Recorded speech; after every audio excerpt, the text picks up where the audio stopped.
Welcome back to another explainer. So, today we're diving into this completely fascinating and honestly kind of unsettling paradox. Think about it. We create these massive intelligence agencies to protect us, right? To act as the ultimate shield against foreign threats. But what actually happens when that shield turns inward and starts operating entirely in the shadows, totally without oversight? We're unpacking some newly discussed classified files today, and they show exactly how agencies like the CIA and the FBI sometimes turned their vast powers on their own people. We're going to see how they targeted regular citizens, how they waged these crazy turf wars against each other, and how they literally kept secrets from the very presidents they were sworn to serve. Let's get right into it. Okay, let's dive into this. The most dangerous Negro in America. Now, that isn't some quote from a fringe extremist. No, that was the official, chilling assessment made by J. Edgar Hoover, the all-powerful director of the FBI at the time. And he was talking about Dr. Martin Luther King Jr. This just immediately grounds our explainer today in a pretty shocking domestic reality. Right in the middle of the Cold War, the U.S. intelligence apparatus wasn't just tracking foreign spies. They had aimed their massive billion-dollar surveillance machinery directly at a Baptist preacher. Section 1. Targeting the Dreamer. Looking at these declassified files, it's wild to see how the FBI applied a completely different lens to the civil rights movement. Where millions of Americans just saw a moral compass and a leader fighting for equality, Hoover's FBI saw a destabilizing national security threat. Because King had this incredible power to unify people across lines of color and class, the Bureau viewed his influence as a danger to the established order, something that just had to be neutralized. So, to combat this, the FBI launched COINTELPRO. This was their counterintelligence program, explicitly designed to secretly disrupt, discredit, and destroy domestic movements they deemed dangerous. They completely abandoned standard law enforcement and stepped straight into full-blown psychological warfare, targeting King's alliances, his marriage, literally his whole personal life. The sheer ruthlessness of this covert campaign really hit a peak in 1964. The FBI actually sent King an anonymous package. Inside were audio recordings of his private moments, captured via secret wiretaps, paired with an unsigned letter urging him to commit suicide before he could be publicly exposed. Just let that sink in for a second. It was a calculated, deliberate attempt by a government agency to completely destroy a citizen whose only weapon was his voice. Section 2. The Obsession with Castro. Let's move to and see how this builds, because institutional paranoia definitely wasn't just domestic. Following the 1959 revolution, Washington was absolutely terrified of having a communist stronghold just 90 miles from U.S. soil. So the CIA made it their absolute mission to eliminate Fidel Castro. And honestly, their brainstorming sessions sounded way less like real espionage and more like a dark comedy. We're talking exploding cigars meant to detonate right in his face.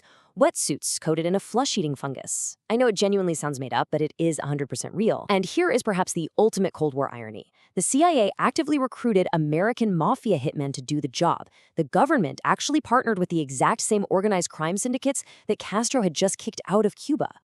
And this brilliantly illustrates the sheer scale of it all. Over 600. That's the staggering number of separate assassination plots the U.S. government reportedly orchestrated against Castro over the decades. But here is the crazy twist. The CIA completely underestimated his cunning. Every single time a plot failed, Castro just used it as propaganda. Surviving the world's most powerful intelligence agency didn't weaken him at all. It actually cemented his untouchable legend on the world stage. Section 3. The Secret Turf War. So, what happens when agencies sworn to protect the country actually turn their weapons on each other? Think about the stark contrast in philosophies here. On one side, you have the FBI under J. Edgar Hoover, strictly domestic, entirely obsessed with rigid law enforcement, building airtight cases, and making high-profile public arrests. On the other side, the CIA under Allen Dulles. They had a foreign mandate, operating internationally in the shadows, all about covert operations and deception. These weren't just two different agencies, folks. They were two entirely different views of power that inherently, fundamentally distrusted one another. In this toxic rivalry, it was an absolute disaster. Because they flat out refused to cooperate, they hoarded intelligence. This shadow war ended up blinding both agencies, creating massive, gaping vulnerabilities that directly impacted American security. It literally allowed actual, devastating Soviet roles, like Robert Hanssen in the FBI and Aldrich Ames in the CIA, to just thrive for decades. While these agencies were wasting vital resources sabotaging each other, the real traitors were right under their noses. Section 4. Warnings ignored before 9/11. Tragically, this entire culture of intelligence silos and systemic dysfunction culminated in the darkest day in modern American history. If we trace this timeline back to 1998, al-Qaeda bombs U.S. embassies in Africa. Fast forward to January 2000, the CIA actually tracks known operatives at a meeting in Kuala Lumpur.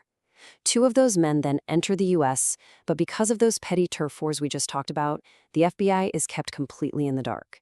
Fast forward again to July 2001, and a CIA memo warns that a spectacular attack is imminent, which leads directly into an August presidential briefing. Now, what's really interesting about this is CIA Director George Tenet's exact phrasing in July 2001. He said the system was blinking red. Analysts deep inside the agency were frantically waving red flags. They saw the storm gathering, but their desperate urgency just crashed headfirst into the bureaucratic paralysis of the broader government. The dots were all there, they were just trapped in separate, competing silos. Listen to the specific wording from the August 6, 2001 presidential daily briefing. Bin Laden determined to strike in U.S. The warning was literal. It was direct. It explicitly mentioned suspicious activity consistent with hijackings. But despite having all the fragments, the names, the faces, the intercepts, the massive machinery of government just failed to connect them in time. It is such a stark, heartbreaking illustration of how fatal that lack of interagency cooperation had truly become. Section 5. Spying on the Oval Office. So the crucial point is this. If these agencies could target citizens, run covert assassination plots, and sabotage each other, what exactly was their relationship with the commander-in-chief? Well, after the disastrous Bay of Pigs invasion, an absolutely infuriated President John F. Kennedy reportedly said he wanted to splinter the CIA into 1,000 pieces and scatter it to the winds. Kennedy realized the agency had pushed an operation they knew would fail just to force his hand militarily. The very agency designed to protect presidents had become something they actively feared. And you can see this pattern repeating across totally different administrations. Richard Nixon didn't trust the CIA during the Watergate scandal at all, and the agency ultimately withheld its support, just letting him fall. Then, during the Reagan administration, the Iran-Contra affair revealed that the CIA was running massive covert arms deals hidden completely from Congress and potentially even from the full view of the president himself. Administration after administration consistently found themselves boxed in, kept in the dark, and totally outmaneuvered by these shadow operations. Which leads us to one ultimate, really provocative question. Does the CIA serve the president, or does the president serve the CIA? I mean, when an unelected agency holds on to secrets and influence that outlast 4 or 8-year presidential terms, the true balance of power in Washington becomes incredibly murky.